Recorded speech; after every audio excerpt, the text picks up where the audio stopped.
competition. Fighters Voice! The Fighters Voice. I'm Bob Arum, and I'm with the Fighters Voice. My name is Andre Ward. Knocking out the competition. Fighters Voice! The Fighters Voice. I'm Bob Arum, and I'm with the Fighters Voice. Okay, Pete, testing 1, 2. Fighters Voice! The Fighters Voice. Welcome, ladies and gentlemen. We're live here with the Fighters Voice Knockout Podcast. We got a great show for you this evening. This evening, we're going to be talking about the pro debut of, I like to use this term, the son of a legend, because it's very well deserved. And at the same time, I mean, we're talking about a young man that has to grow up in a household of a fighting family, of not only dad, but brothers, and I even heard a sister has some hands too. You never know, just in case. It's just in the DNA. It's in the blood. We're also going to go over Manny Pacquiao, Ryan Garcia. Is this fact? Is this fiction? And then I'm even hearing rumor about Julio Cesar Chavez Sr. taking on Hector Macho Camacho Jr.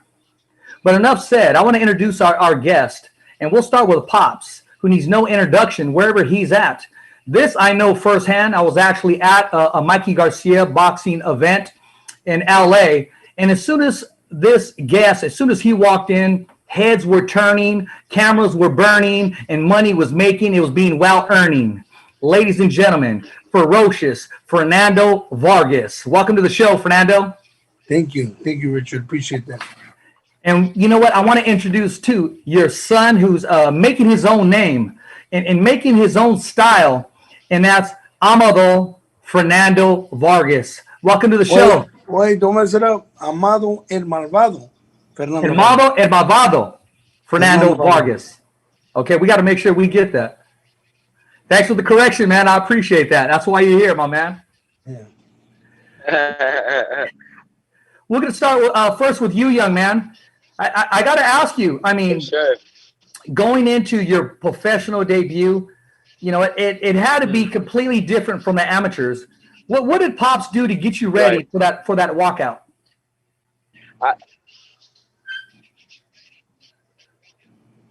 So, man, my dad, he was putting me to spar with a lot of different style fighters. We came to California to get some. My brother was actually getting ready. He was sparring Brian I forgot his last name, Castaño. He's getting ready to defend to fight for the WBC WBO title. And my father's like, you know what? This is a perfect opportunity for me, Amado, to come down and have camp out here. So my dad, he talked to Manny Robles, good friend of my dad's, and my dad started putting me with a lot of great fighters, and I had an amazing training camp, and it showed on fight night. Talk to us about that walkout for the very first time as a professional. When I walked in, I already kind of got the feeling when my big brother Fernando Vargas Jr. when he fought, so I kind of got the feel already, even though I wasn't fighting. I got the feel of like, okay, this is how it is, professional, you know, the whole walk-in and the whole, I was not nervous, surprisingly at all. I was really not nervous. And I told my little brother, like, I'm made for this shit. And the lights are bright. And, you know, my father, he created his legacy. And all three of me and my brothers, we're creating our own legacy now. We're just picking up my dad, he passed the baton, and now we're just running with it.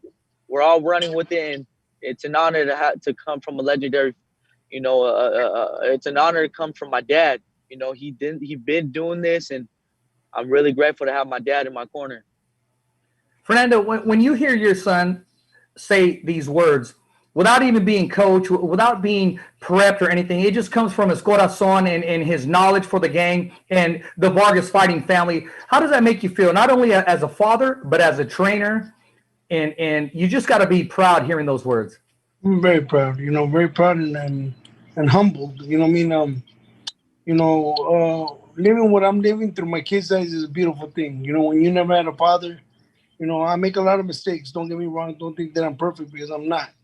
But one thing is for sure, that I will always be there for my kids, for my always be there for my babies every step of the way, regardless if they box or they don't fight. So, you know, I'm very proud of Amado.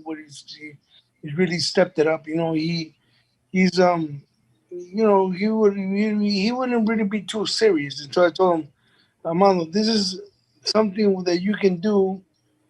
And unless you want to get a job. I mean, if you want to get a job, that's fine too. I go, you want to go to school? I got the college paid for. Let's go. So, you know, I put him away money for that, but I told him like this, you know, he wants to start fighting, because make sure that he gives it his all. He can't be half stepping this, because It's a hurt business. Because it's in the hurt business, Yep. and you know, they're gonna be gunning for him, because you know, because of his last name, because of Yep. what his father's done, not what he's done, but what his father's done. So they're gonna be saying, "Oh, well, I beat Amado Fernando Vargas' son," and you know that at the end of the day, that's gonna be their, you know, claim to fame. So I told them that, you know, just stay focused and, you know, continue to work hard, and he started doing that. You know what I mean? He said, "I'm like, look, we're gonna be in camp. We're gonna go to California. If you want to come with me, my advice is to take you. You know, if you don't want to go, then I can't make you go.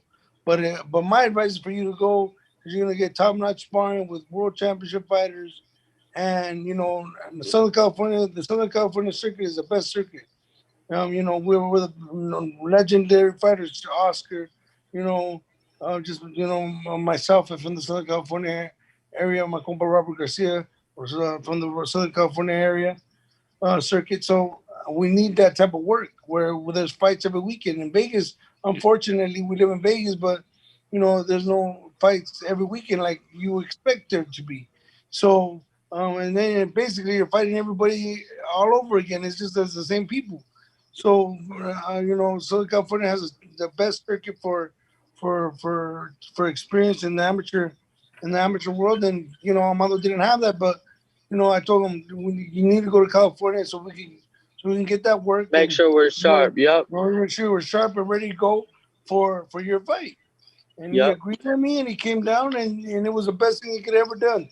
He gave his body everything that it needs. What does it need? It needs to not be out and about, to not be out BSing, for him to take care of his body. You know, hanging around with little girls and trying to cut up the wee hours of the morning. So he's done that. And You got to now, give this sport 100%. You got to. you got to know give what I this mean? sport 100%. And If not, it he will knows show what that it way. is. He knows what it is to go in there half of what he's supposed to do, and then, like, you know, not being 100% clean to his body. And so what would end up happening? Get tired and get worked on sparring. Yep. So now he's doing it and living it correctly. You know, let the body be the medicine, and the medicine be their food. You know what I mean? So, and they're doing amazing working. You know, and I'm very proud of them. Amado, I got to ask you, what was that last conversation like? I mean, if you even remember before you put that switch on to walk outside. Well, because I know your dad was probably prepping you constantly before you make that walk out. What was something that really stuck in your head before your music dropped and you were getting ready to make that walk? I just told my dad, Pops, you don't got to worry. The legacy continues. And I give my dad a kiss, and I give my brothers a kiss.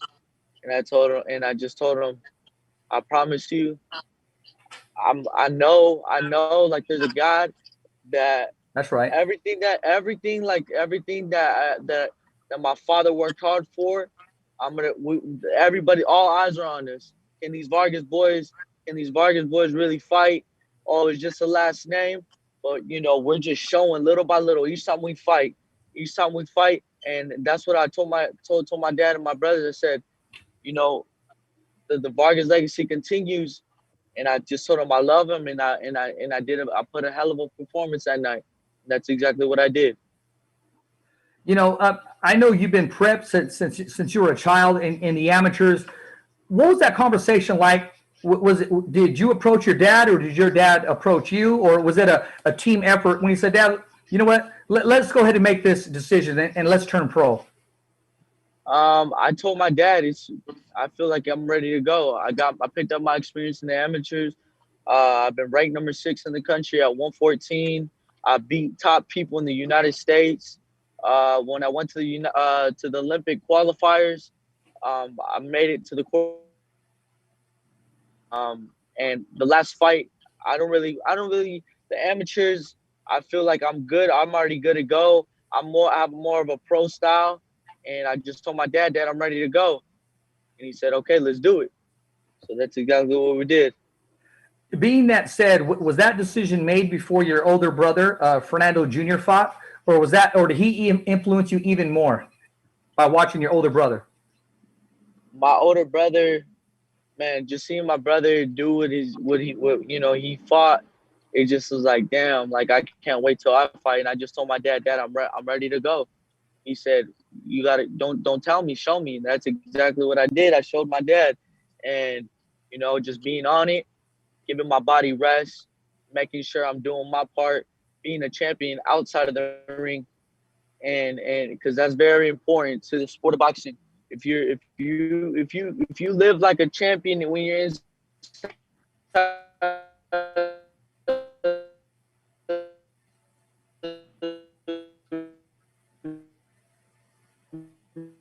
I think we kind of lost you there a little bit.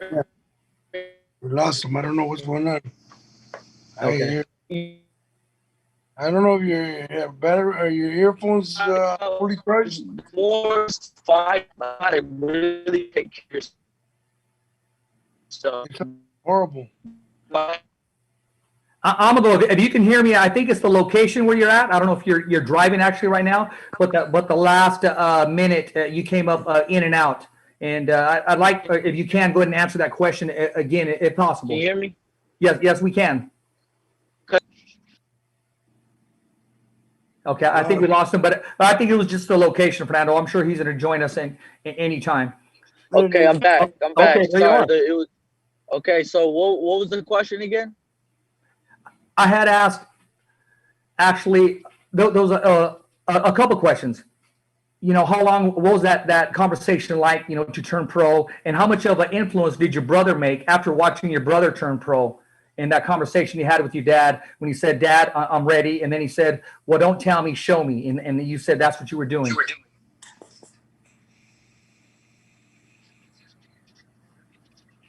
Yeah, I think he froze up again, but I'm sure he'll come back. Fernando, when you guys have that conversation, and you as a father, you're very protective. My brother turned Fernando Vargas Jr. Go ahead. Go ahead. Amado, whenever you're ready, buddy. Go ahead. Am I good? Am I good? Oh, you're very good. Loud and clear, brother. So you said, so definitely my brother, he did have an influence as well. Just seeing him be professional, it was just like, all right, we since the amateurs, we did everything together, so there was nothing different. And seeing my brother turn professional was like, all right, Dad, I'm ready to go. I'm ready to go. And my dad just told me, don't tell me, show me. And that's what we did. And I kept looking great, phenomenal in sparring. And my dad took me out here for training camp, and we're working with Tommy Loeffler, a great manager, and definitely got some big things coming ahead. We got that pro debut out the way, and man, I can't wait. I can't wait to keep fighting for my Rasta, for my people. I hear that, and I know honestly you mean that. I could just tell your demeanor and your voice and your style of boxing. All that put aside, and I'm going to ask this question just like I asked your brother. Why the sport of boxing? Because you seem very athletic. Like you could have played football, you could have played soccer, you could have done anything you wanted in this world, because you have that DNA, you have that pedigree. I mean, you're just very athletic. What made you decide, hey, I'm going to go the direction of my father? I decided to turn pro and, go this route in my life because, man, I feel like I'm I'm good at this sport, and not only that, just everything just it makes sense. And I would never do something if my father were to force me or do anything like that. My dad has never reason why I'm doing what I'm doing today.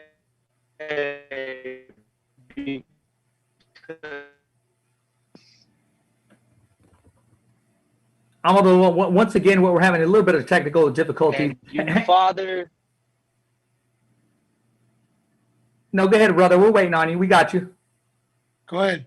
Are we good? We're good. Oh, we're good. Take your time, brother. There's a lot of different dads that try to force their children to do it because they try to live their dreams to their kids. Yeah, they do. Now my dad already lived his dream. That's what he tells me. I already lived my dream, son. So if you want to do this, you could do it. And I'm plugged with all the people that you need to do to be great and to do what you need to do to accomplish. So, you know, I'm blessed to have a father that's been there, done that. He has great connections in the sport of boxing, from sparring to promoters to different people. And it only makes sense. You know,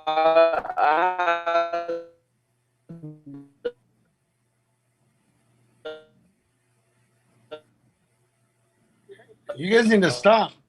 You need to park for a little bit. And that way you guys you can finish this interview because it keeps on cutting out. So once you know you start going back and start talking and starts working, stop the car. I'll tell you when. But right now it's not working. Fernando, I'm going to ask you the question.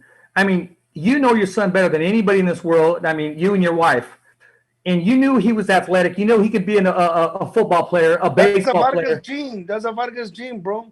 A me as a kid, I was good at school, not. But I was PE. Don't get me wrong. I got okay grades, and I didn't get an hour passing. I was the first to ever graduate from high school out of my immediate family. So, so that being said, I was very athletic as a kid. I was very athletic, and you know, if anything, I did good with sports. I was good at football. I was good at basketball. But you know, when if I'm boxing, my life changed. It's like, oh, I'm gonna do this, and I know I'll be great at it. And so, you know, Amado's always had that. Him and his brothers has always had that athleticism. Junior used to play football. Pop Warner, him too, and if they didn't make 3 touchdowns a game each, it wasn't a game. So it's that athleticism, that Vargas blood that we have. You know what I mean? So that being said, I think he's back on. So go ahead, Amado. So I'm back. I'm sorry. There's we were driving. I'm sorry about that. Yeah, we're good. Not a problem. We're here for you, man. Take your time. We'll make sure that we get it right. Go ahead and flip your camera on, brother. We got you. Let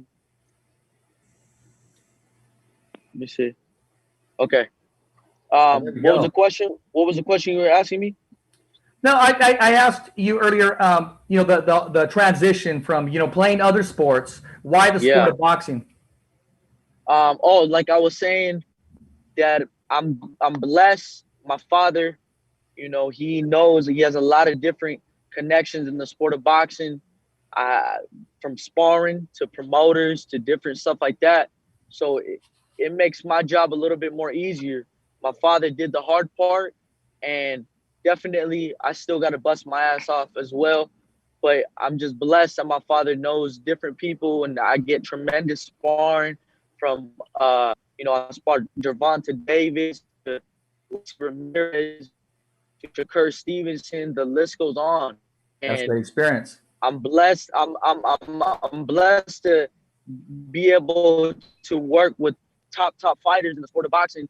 And man, it's only making me better.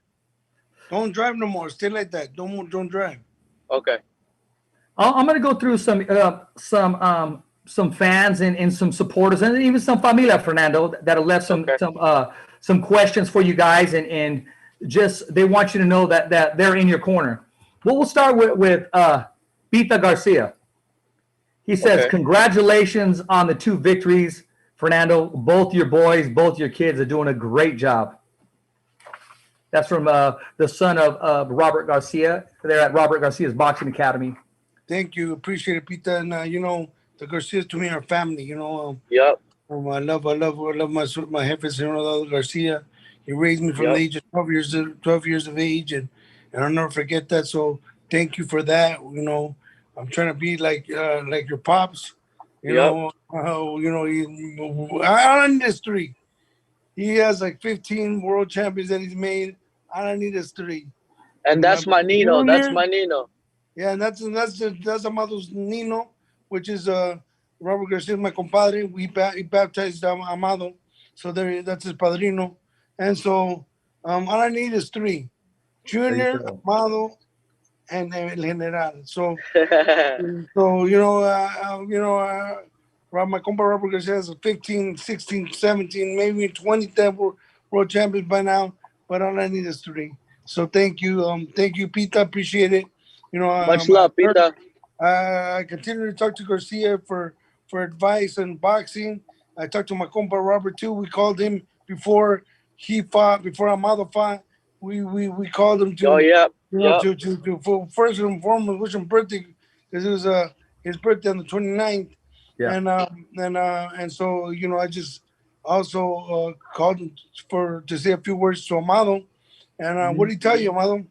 He told me, listen to your father and you'll go a long way. And he just told me, I love you, and just keep doing what you're doing.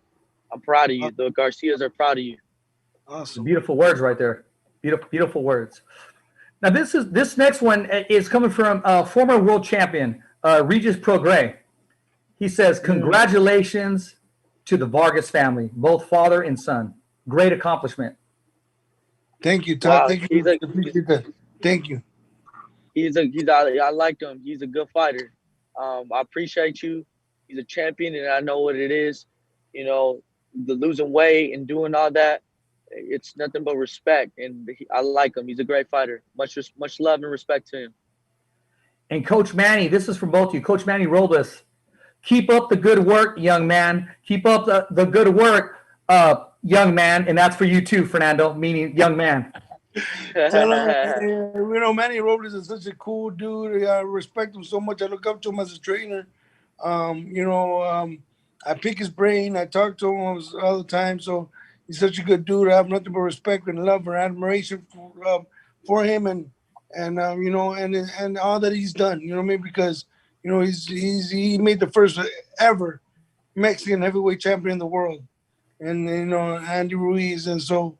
My hat's off to him, and you know, he's an amazing trainer, and I see that, and you know, I record him all the time doing mitts because I want to learn, and I want to continue to learn. The day you learn, you stop thinking the day you think that you know everything in this sport is the day you go down south. So you know, I know that you got to continue to be teachable and always think of learning from everybody, and that's what I've done.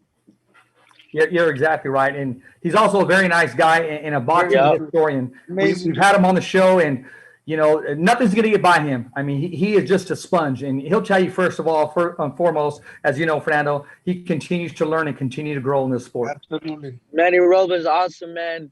Much love to him. We were training there at his gym now, and he sees us like every single day. So much love to you, Manny Robles. That's right. And okay. This is from Robert Garcia. Please tell him all the Garcia family are very, very proud of him. Of both of you. That's awesome. Wow. You know, like I said, you know, me and Robert, you know, when my mom kicked me out the house, I was 18, 17 maybe. And, you know, my mom said, get out. She said, you'll be back. I said, I'll never be back. And so, when she came me at the house, I told Garcia. Garcia said, "Come and stay with me." and me and Robert slept in the same bed. So me and Robert were like brothers, and I love Robert a lot. He's a good man. He's my compadre. He's my compa. So, I love the Garcia family. Beautiful people. They're beautiful people, amazing people, and so it will always be that way. There you go. Well, I can tell you this right now. They love you and they support you because this next one's from Mikey Garcia. He says, Wow. Congratulations on both boys and their victories.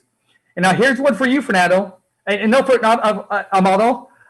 Are you boys going to have crazy ring walks with lions and tigers too? I don't know. That's a little bit too. I got two things for that. No, I don't think I'm gonna do the bangs. You gotta pay me to do the bangs. And I don't know. He got his own style. I got my. We all do. My dad passed a few things. The Vargas swag. Everybody got our own little. Our own little swag. Yep. We all got our own little drip, but.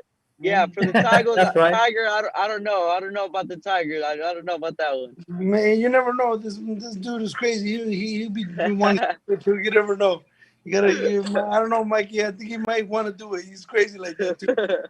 Es porque está prieto el cabrón. A huevo.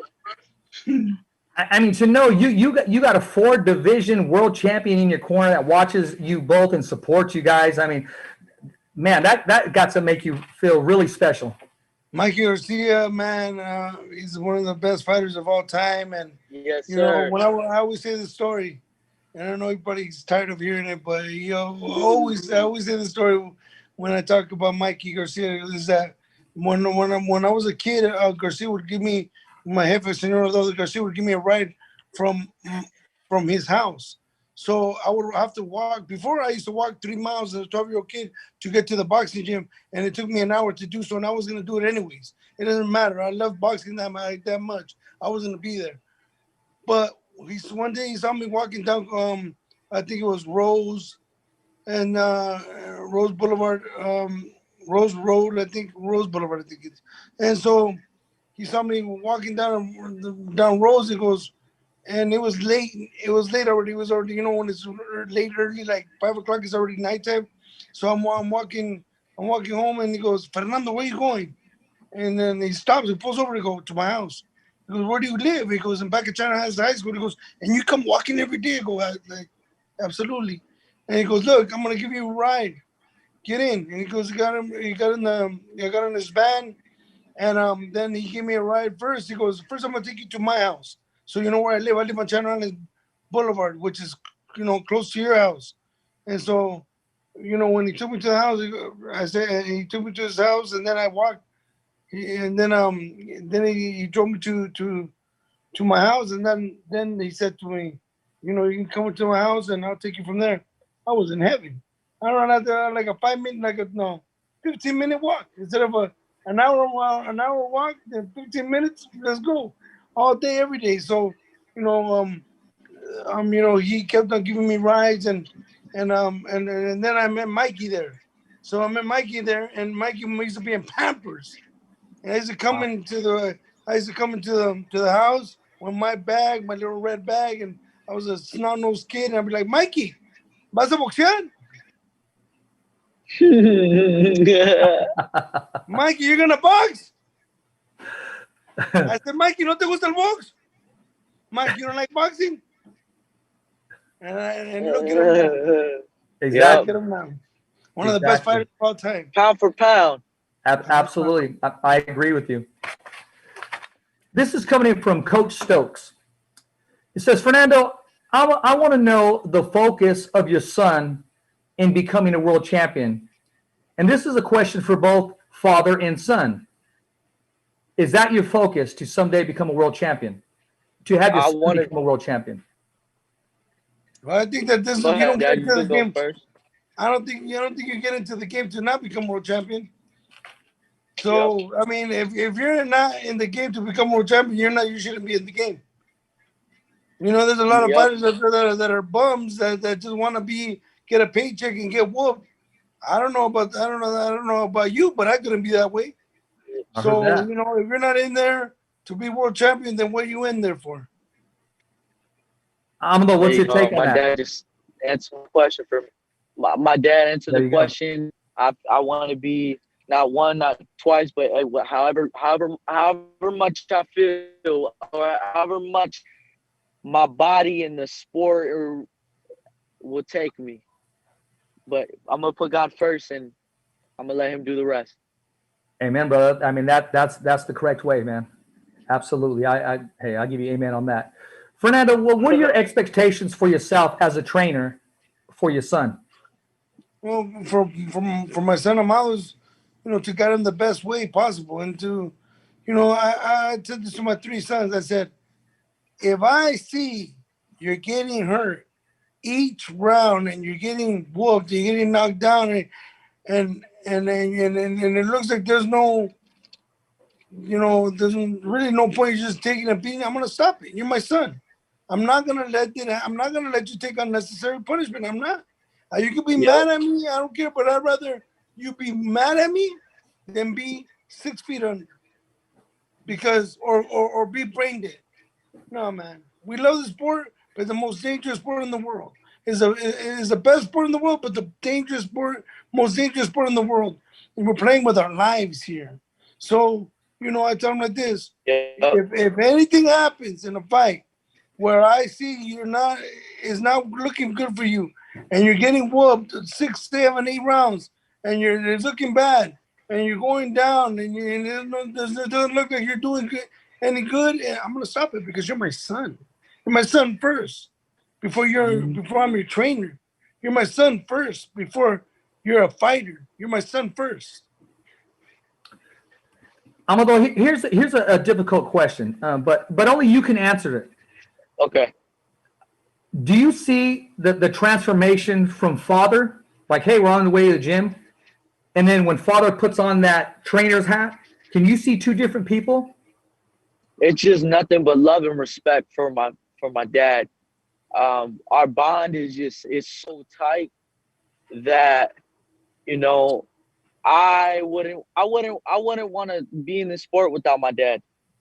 And being in camp, waking up every morning and doing this doesn't even feel like a job. It feels like it feels so good, being able to. I'm blessed to have a father that been there, and just he knows what I go through as a fighter. So it's just, and having brothers that are doing the same thing, it's like God is amazing, man, and I'm really, really blessed. I'm just so thankful for it all. I'm gonna give you this opportunity, Amado, and it's up to you. A lot of young men your age, they may shy away from putting God first, or saying, because of God, I'm here. But I've heard you talk several times, because I follow you on Instagram, and I love watching your sparring. I do, and the music that you have as well. I mean, you're 100%. I told your dad the first time I met him, I mean, beans, rice, and Jesus Christ all day. And you kept that, and you let everybody know that you're a believer of Jesus Christ, man. I appreciate that. Look, man, I'm not perfect by any means. I'm not perfect at all. But I do believe in God, and I have a every Sunday. All I know is He helps me when I need Him, and He gives me comfort when I'm going through battle. And that's something my father, if he showed me anything, that's what he showed me, was putting God first and have a relationship with Him. There you go, man. I mean, I'm proud of you. I'm proud to hear that from such a young man that's not ashamed of the gospel. Fernando Senior, I gotta ask you this, man. I mean, there's talks of Manny Pacquiao, who's a living legend. I mean, everybody wants a shot at Manny. Of young Ryan Garcia getting the opportunity, and you made it clear that it's not going to be an exhibition, that he's putting everything on the line. When he says that, meaning his record. Do you think that fight is going to take place? And two, how do you see it going down, and how long will it last? I think that Ryan Garcia is still, developing as a fighter, and He don't get me wrong, he's very good. He's very very talented young man. But you know, you're stepping in with a damn beast. You're stepping in with Manny Pacquiao. Manny Pacquiao, you know, just has all the experience in the world from championship fights and being on the big stage, and so he knows what it is to be on there. So um, I think it's a little too early. It reminds me around about my fight with Trinidad, and so I hope that you know, if he does take it and he is gonna do it, that he doesn't get hurt. That's all I'm gonna want that I wish for in the fight. If you were in Ryan's corner and he's getting ready to make that walkout against Manny Pacquiao, what words would you give him before he makes that walkout? Well, man, just look. The fight is done, so you got to be in there. Keep your hands up. Be very, you know, careful with them. I mean, throwing your punches, you got to touch your temples. You got to be ready to move your head after every combination, and you know, keep your hands up. Keep your hands up. Don't leave your hands down for 1 second. I got to ask you this. There's a question coming in. Fernando, it's very clear that you are the coach and the trainer and the father of your three boys. Is there room for you to train any other professional fighters? These are questions coming in right now. Not really. You know And what I if mean? so, It's like, and if so, what are you looking for? well, look, I had some fighters, but you know, I really feel that I'm a man of God, and if anything, I brought my family to the Lord. I brought Amado to the Lord. I brought Junior to the Lord. I brought Emiliano to the Lord because I know what he did for me. So it's very important to show that to your kids. So that being said, you know, I feel that this fight, you know, is a fight that. Wait, I forgot what the question. What was it? If you would consider training any other fighters Oh, besides your got you. boys, So, because so, so there's a lot of interest in wanting you to train them now. well, you know, I've worked with some other fighters, but I really feel, like I said, I'm a man of God. That God took away all the people that I was trying to work with, that wanted me to work with them, took them away so I could focus on my babies, on my kids. It's like I felt like God said, "What are you doing? You have your champions in your house. You don't gotta go nowhere. You don't gotta go look here, look there. So the champions you have are right here at the house. Don't worry about it." So whatever it was that these other fighters did, you know, that pissed me off, that I said I'm done. So God, I really feel that was directed by God, because that way I can focus on my boys, and that's what I've been doing, you know, and I really think that I really think that it's something that can that really it's gonna be big for us in the mighty name of Jesus. You know, they're all very talented. They got that from their father, the bloodline, and I think that, you know, they got a great opportunity to do big things, and so I'm gonna be there every step of the way. God's gonna be there every step of the way, and they're gonna be with us. So God's gonna be with us. So I'm happy about that. Very well said. Amado, I want to ask you, besides your father, besides your brothers, what fighter out there in the circuit do you watch and says, you know what, I'm kind of digging what he's doing, that also is an influence on your life and in your boxing career?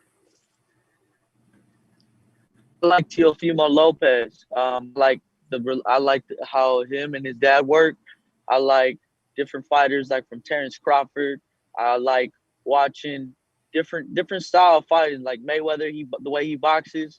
That, you know, you can't try to come forward. You can't be a brawler. You got to be smart in this game. It's hit and not get hit. A lot of people get mad because Floyd outboxes everybody. And they don't. It's not about. I mean, yeah, of course, the knockouts are great. I like Canelo too. The way he knocks people out. But you gotta know how to box in this sport, and that's something my dad tells me. You got it, son. You can't just come forward. If a person that just comes forward will lose because he gets outboxed, and that's something as well. When I was, I had less than 10 fights as an amateur. I was a novice fighter, and once I came to the open class fight, like when I became open, I started fighting top fighters that have over like 60 fights, 70 fights, and they would outbox me, and I would rely on my power when I had less than 10 fights, and because I was hurting kids and stopping them, and I was like, I can't hit these dudes because they're outboxing me. So that's the same thing, you gotta Stop driving. Stop look driving. at different fighters, and I try to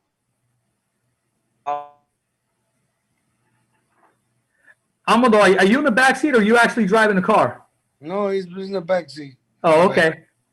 You getting some chauffeur action. I'm in man. no, I'm in the back seat. Yeah. Okay. Hey, but just pull over. Why you Yeah, driving? yeah. Pull over. Okay, I'm gonna tell him right now.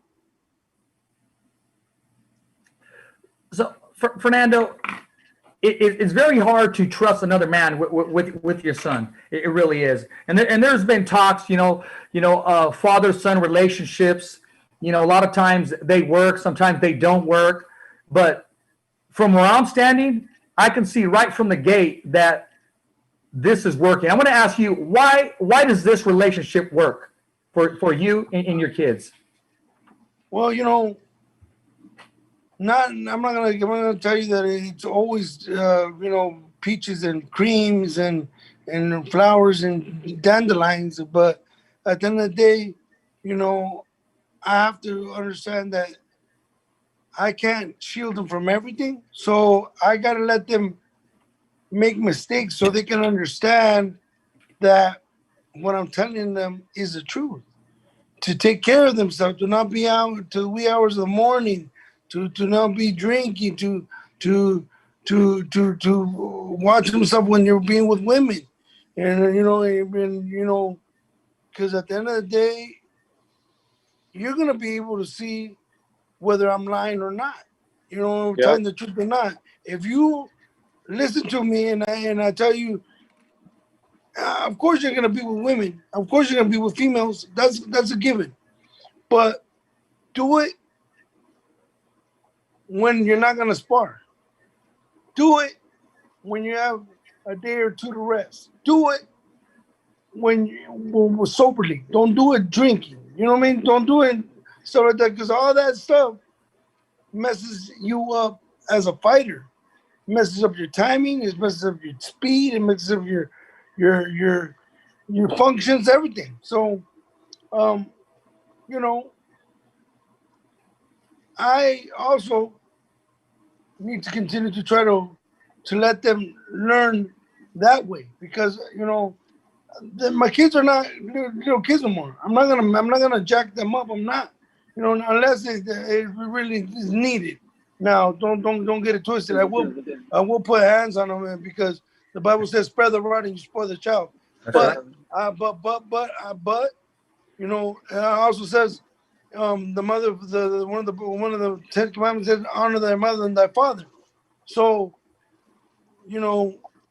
being young pops, I never had an example to tell you, but Garcia, which was a great example, but he wasn't there with me every day, every step of the day, every step, every night, every day. So, I try my best, and I feel that I gotta also let them learn the hard way.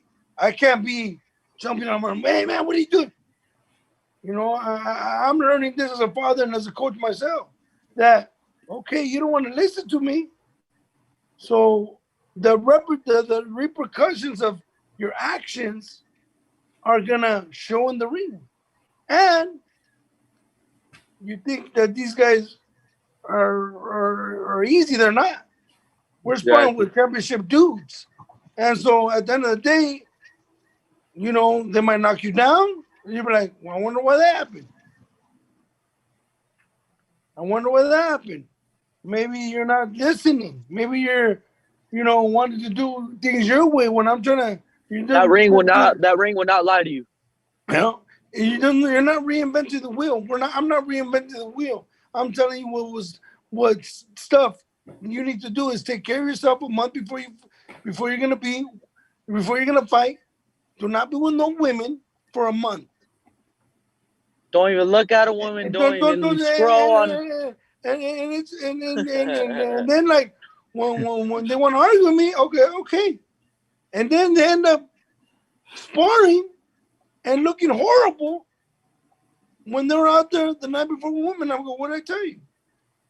Oh damn, Dad, you're right. That ring will not lie to you. But you know, at the end of the day, I'm proud of my boys, all three of them. You know, even if they didn't want to fight, I'd still be proud of them because, you know, a lot of these kids now are tied up in drugs and are drug addicts and in jail, in and out.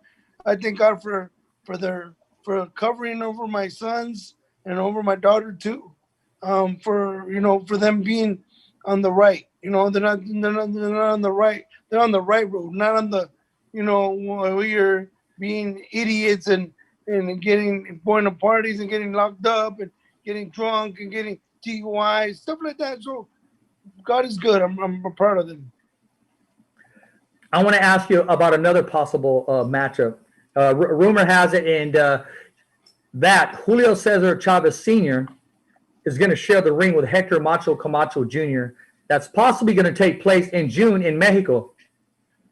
Hearing this news, Fernando, one, is it the first time that you've heard these two names possibly sharing the ring? And what's your take if, in fact, it does take place, and I'm hearing it's going to be without headgear? Chavez, one thing about Chavez, my idol, he has a granite chin. I think he's only been down once. If I recall my career in his whole career. Now, and his power doesn't go nowhere. Like when I'm with my kids and I'm like, and I start throwing punches and like for whatever reason, like they feel the weight of the punches. Now, Chavez is a killer, you know, and he will always be that. He doesn't drink no more. He doesn't do drugs no more. He lives a sober life. I don't know about Macho Camacho Jr. I know from the amateurs. I know that he doesn't take care of himself. But, you know, hey, power never goes away. I'll tell you that much. I agree with you. And not to bring any correction on you, champ, you actually taste the canvas twice, once against Costa Zoo. Okay, yeah, okay. It was not more than twice, though. No, hey, okay. You better take a picture of that because it's rare that he ever gets near the canvas. Thank you. And, I mean, the rest is historical. I just wanted your take on that. Amado, if you were a matchmaker, which means it's a different type of hat that you're wearing, what fight would you put together that needs to be made? That somehow right now it can't be made for whatever reason, but now you're the promoter and you're the matchmaker. What dream fight would you put together in this era? What two fighters would you have share the ring? Terrence Crawford versus Earl Spence. At what weight? Yeah, that would be great. That would be a good weight. That'll be a good weight. I think. What is Earl fight at? At 147, right? Yes. And Terrence fighting at what is he fighting at? At 147 too. Yes. So that'll be great. I think that would be a hell of a fight because they're two great fighters. How do you see that fight ending? How do you see that fight when they share the ring? Man, I got Terrence Crawford. By a decision, stoppage, or just? By decision. Yeah. Pops, I got to ask your expertise as well. How do you see this fight taking place if, in fact, it does get signed for the fans, for longevity, and for history? How do you see this fight? What fight was that? Earl Spence and Terrence Crawford. Man. Terrence Crawford is a beast, man. Terrence Crawford is an animal. He was Southpaw and Orthodox. So, man. And he's going to be at 47, or what would it be at? Well, they're at 147, but Errol Spence has been hinting moving up to 154s. But what weight would it be at 47? At 147s at welterweight. Oh yeah, I think Crawford. I think Crawford. Crawford is just a complete fighter. He just could do southpaw, orthodox. He's intelligent. He knows how to box. He knows everything. And Earl Spencer's southpaw. Yeah, he puts pressure, but I don't think. I just know that Earl's. I mean, Crawford can switch like stance. So he's like reminds me. Emiliano reminds me so much of him because Emiliano does both stance each time wherever he feels. Let me see how this guy is working. This guy's not, my benefits is not getting there yet. So let me turn southpaw and and then it's a totally different thing. Goes, okay, he'll fight the whole fight southpaw, move the guy. So I feel that Crawford is just too versatile. He has too much in his game plan. And the fight and the way he fights is just ridiculous. I got a lot of questions coming in. I'm not going to get to all of them, but I got to ask you this one, Fernando, because this guy's blowing me up like 5 different times. It's coming from Steven Gallegos in Clovis, California. What fighter today reminds you of ferocious Fernando Vargas? You know what reminds me of me a little bit? Virgil Ortiz. Virgil Ortiz is I like him too. Yeah. He's a savage. He likes to go out there and whoop those fools and get them out of there. And he has that that little bit of that anger there. Let's go punk. You know what I mean? So I think it reminds me of me a little bit. It does. Amado, I got to ask you one more time, man. I'm gonna give you another hat to wear. Okay. Your dad in his prime. Who do you put him in the ring with today? What great today do you put your dad in his prime in the ring with? Easy. Canelo Alvarez. And Talk I got my about a dad freaking winning. war. I got my dad winning. I'm not just saying that because that's my dad, but just the ferocious. Before Trinidad, I think I honestly feel I could beat him, but after Trinidad, it would have been a tough fight for me. But I would love to see that fight. Yeah. Fernando, you're in your prime. How do you fight that fight? First round. What's your game plan? Well, you know Canelo's style already. Well, Canelo's a stinker too. So he boxes, and I'm gonna box too, and I'm gonna box and punch too. So, Canelo's a thinker, and so was I as a boxer puncher. Now, I beat 5 world champions, Yordepo Campos, Raul Marquez, Wiki Wright, Corte, Avery and the 4 that beat me didn't say walk away saying it was easy. Maybe I sit at 154 too long, but I feel that, before Trinidad, it would have been an amazing fight. I think it would have, because I boxed too. Look at my fight with Corte. Look at my fight with Raul Marquez. That jab. Neutralize his jab. I remember that fight. Look at my movements in the Raul Marquez and my pivots with my Raul Marquez, and with like Corte by boxing, IQ in that fight. So I think that would have been even if I fought with Raul Marquez, I would box and I punched. So all those fights I think they would have been great before my fight with Trinidad. Fernando, last time you were on the show, I didn't get you addressed. I completely forgot. And Amado, I watch you do it in sparring. I watch you do it when you're hitting the mitts. I mean, your dad just had this patented move, man, where he would a fighter would have his hands up, and with either it was his left or sometimes even his right, he'll touch you, but he would bring his opponent's hand down in that right hand. I mean, it was just. He would pull the glove down. Started before Mike Tyson's, so I saw your dad do it before Mike Tyson did it. Yeah, my dad. A lot of people say Lomachenko did you pulled the glove down, but I haven't seen a fighter do that than my pops. I mean, I don't know. My dad, that was that. I love when my dad pulled the glove down. That was my favorite. Whether he invented it or got it or not, he sure in the hell perfected it. I will say that. Fernando, that was deep in in your pedigree and your onslaught against people, man, and you smile now because you just knew you had it like that. That was just one of those moves, like almost like when Pernell Whitaker would try to backhand somebody, but you would purposely pull the glove down and then just pop them, man.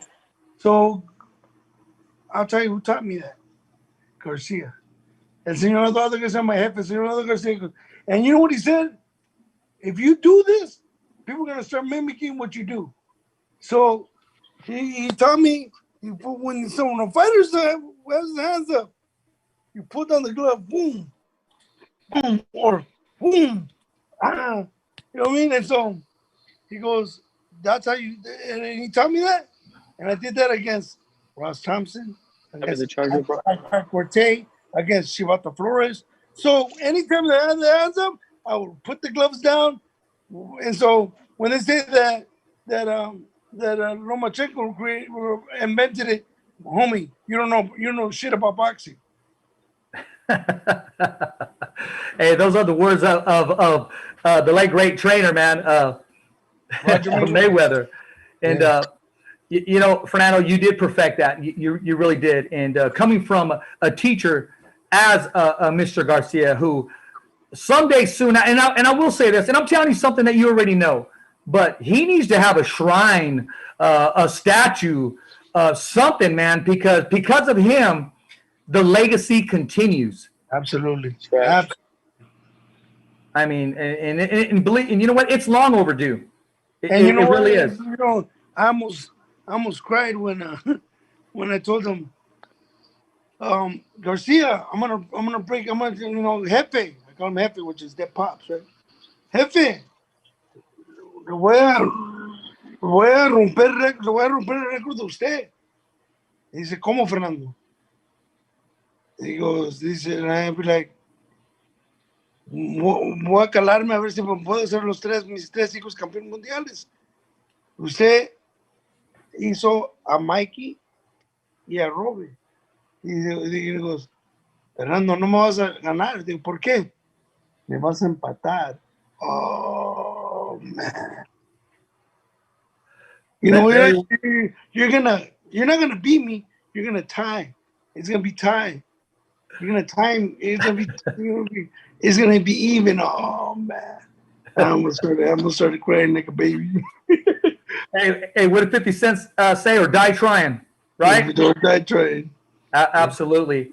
Well, Amado, I want to appreciate you taking the time. I mean, especially right after your victory. But I got to ask you. I got to squeeze this question in, man, because I really didn't talk too much about your fight. I saw the right hand. You know, I'm going to be honest with you. Other people have came to me about the second right hand. I've even talked to different people about that. And what I said was that was in the middle of a combination, and a combination in the momentum. You had no idea he was coming down. Yeah. It's your job to let your hands go until what? Until the referee controls the action or gets in the middle of the action. I saw your hands go. You come from a family. I've never seen you hit at the break. I see the way you walk the line, so to speak. That's not your intention. That's not who you are. It was simply the heat of the moment. I would never do that. And your momentum. Exactly. I would never try to hit somebody in the back of the head because you could get really hurt through that. And, you know, it's a hurt business. But I told him, I grabbed him after. I said, I love you, brother. And I appreciate you for sharing the ring with me. And it's nothing but respect to you, you know? Absolutely. See, these are the questions that maybe some other people wouldn't ask. But I'm going to ask because, I mean, it's up to you to go ahead and tell the world and explain. Because a lot of people just saw that video, and they were hitting me up on my page. And believe me, I did defend you, and then I found myself just defending every knucklehead who don't know the sweet science of boxing. Yeah. Yeah. So, being that said, I got to ask you, what did you get out of your performance? What did you learn? And when can we see you back in the ring? The gloves are smaller. No headgear. I could see better. And stay tuned. The Vargas legacy continues. Fernando, I saw you right after the fight, man, and you were like a kid in a candy store. I saw all your corazón. I saw all your happiness. Your smile was bigger, even bigger than when you won the world titles. And I share that with you. I send you a text as well. It reminded me of a certain picture of me and my son. What did you get out of that performance? As a trainer, not a father, but as a trainer? As a trainer, I got out of it satisfaction that, you know, my job was done correctly, that, you know, people are stupid. You know, most of the people are stupid when they don't, like Roger Mayweather says, they don't know shit about boxing. So when you are barely beginning, you build your record with bums. Understand that. And I want everybody to understand that that's not something that you don't do. That's exactly what the world of boxing does. You build your record with bums till you start getting up there 5, 10, 11, 12 fights. Then we go a little harder, 13. Then we go for some ranked fighters. Then we go for the world title. It's all a process. You guys don't. I hate it because, like, Roger Mayweather's words hold true. Most people don't know shit about boxing. Just shut up. Well, but it's okay though. That's how the fight fans are. We're gonna fight bums because that's what you have to fight to build the record. Until you go little by little till you get to the top ranked fighters. And then when you start fighting the top ranked fighters, it starts getting harder. And then you go for the world title shot. Come on, you guys are idiots, man. If you don't know nothing about boxing, don't say nothing. Don't even open your mouth. It's ridiculous. You don't know your ass from a hole in the ground, so just don't say nothing. Because by you opening your mouth, it removes all doubt that you know nothing about boxing. I agree with you 100%. A lot of times people that open their mouth, all they do is expose their nonsense and their ignorance for the sweet science of boxing. It is a process. It's not a race. It's a marathon, and it is a business. And it's your job, Fernando, not only as a father, not only as a trainer, not only as a matchmaker, because you wear a lot of hats, not just that bandana that you have on, to look out for your son's best interest 24/7. Now, if you fail, you got to answer to one person, and that's Jesus Christ. So yes. He appointed you to do so, and you're doing a great job. Thank you. You know, it's like, what do you expect? Them to fight a freaking, somebody's going to give them, no. This is to build the records later on. And, you know, when we start getting into the mode of the boxing, the professional boxing world, then little by little, I'm not going to jump into big fights with these kids. I'm not. So if you are like, well, look at the guy they put up. Yeah. And guess what? If I can find the one worse, I'm gonna. So understand that. You guys don't know nothing about boxing, but you guys don't even open your mouth. You don't know that. That's the way you build a fighter. Little by little. Exactly. Very well said by a former world champion who's still the champion of the Fernando Vargas household, along with his sons, his wife, and his daughters. Fernando, it's always a pleasure. You know, I compare you to Mikey Garcia because nothing but honesty comes out of your mouth and nothing but true experience. I've been there, done that, as if to say. You're not just saying, okay, well, I think it's this way. It might be this way. You know both the good and bad, and the good, bad, and the ugly, so to speak, inside of that boxing ring. Amado, you're very blessed as a young man when the Lord filled your cup with the talent. But he also put somebody in your path to shape you and mold you, and it's his responsibility not just to bring you up as a prize fighter, but to bring you up as a young man. And you're very fortunate to live in a Christian home and have all the attributes to be worldwide, to be possibly famous, to be possibly a legend. All the possibilities in the world, and I'm sure your dad has told you before, and you're old enough to know this, that nobody can tell you any different. Nobody can say, no, you cannot do that. No, I don't believe that you can. As long as you believe, you will receive in the name of Jesus. So take those words and just run with it, and sky's the limit with you, your father as a trainer, and your brothers, because I truly believe in that Vargas home, iron sharpens iron. That's right. Well, if you guys have anything for me, man, our time is up, but I want to let you know tomorrow we're going to have a great show. We have with us one of the best cut man in the business, Mr. Rodriguez, Mike Rodriguez, and along he's going to be hosting the show. We're going to have Mr. the Breadman Edwards also on the show. Stefan is going to be on the show, and we're going to talk about the importance of having a great cut man. That time that you may be cut or be struggling, a cut man has to have your whole entire life into his hands. Whether he repairs that cut, nurtures that cut, it does everything that needs to be done. If you ever run into that roadblock, your dad can tell you he's fought with a swollen eye. He's fought in a handicap position and had to not only make the transition, but also had a great cut man in his corner. Yeah. So make sure you guys tune in. And Amado, do you have anything for the Fighter's Voice? Any last words? Thank you guys for tuning in. Team Vargas. Vargas para rato, cabrones. I was going to ask you about that. Fernando, you guys got to trademark that, man. I got to see that on some shirts. Yeah, we're gonna definitely do shirts. But Amado, El Malvado, Fernando Vargas. So just be ready to continue to hear that name in the mighty name of Jesus. That's right. As soon as this COVID lifts, Fernando, I got to have you both in studio. I mean, I appreciate Zoom. I'm thankful. I'm grateful. But there's nothing like having you guys inside studio. We'll make that happen soon.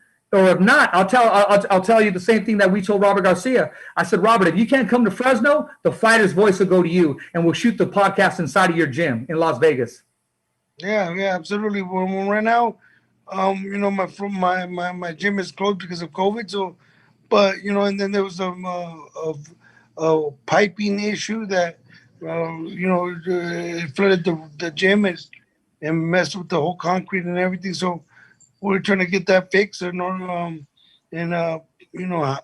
done up. So if not, we'll set something up for sure. It sounds good, man. Hey, please keep me posted. Please keep me tuned in, man, because I can't wait to see these boys back in action. And then we're going to talk about your younger boy, man, who's just, slick as can be. And I see different strengths in all these different kids, man. And it's just, you're smiling because you're like a kid in a candy store. God blessed you, Fernando, but he put a little more in these kids' cups, man, as far as that raw talent. Absolutely. It's like, and it hits different when you never had a father. So when you're believe me, I know, brother. When I was a kid, and I was winning these tournaments, I said, man, I'm bad. And I said that to him. I know I'm bad, but I never had anything to identify who I got it from. Because my dad was a drug addict and a murderer and prison and all that was more important than me. So me living this through my kids' eyes and seeing my kids do what their father did, and really I didn't want them to fight. But, my compadre said it best. He said, how are you going to tell your kids they can't be like their daddy? True. So, me living this through my kids' eyes is amazing. It's beautiful, to even like stink and see and wish that was my dad, because I'm living it through their eyes, and I'm seeing them see that their father's there. So I'm thinking, like, if I'm them, I'm seeing Javier right there, telling me what to do as a trainer, do this, and they're holding on to every word that's coming out of my mouth. So to me, this is an amazing moment for me. Have I been the most perfect parent? No. I never had a teacher, but I try my best every day to be the best father I never had. Do I make a lot of mistakes? A lot. But I'll never stop trying to be in my kids' lives, because, I didn't have that. And I'll never stop being a father, because then my kids are gonna know that I'm present every day, or I'm a phone call away. It doesn't matter. Me and my wife have been together for 26 years this year. Wow, congratulations. Yeah, so, it's not me, it's her. God give me a great woman. There you go, man. So I'm grateful, that she put up with me because I'm definitely, definitely not somebody that she should have been putting up with. But I'm grateful for that, and I'm grateful for God putting her in my life, and I'm grateful for my family. Right on. Those are very strong words, very beautiful words, and I'm gonna leave it there with those special words. Ladies and gentlemen, I appreciate you tuning in, and also you're subscribing to the YouTube channel. And if you haven't subscribed, subscribe now. www.youtube.com/thefightersvoice. Remember, every fighter has a voice, and so do you. It's a wrap with the Vargas family. Thumbs up for Rishi. Okay, fight fans, it's not goodbye, but until next week. Remember, it's always voiceography at its finest. So on behalf of Richard Ortiz, Cole ESCOVEDO, the special guests, and all the crew right here at the Kick-Ass Podcast, saying hasta luego, babies. And always, thanks for listening.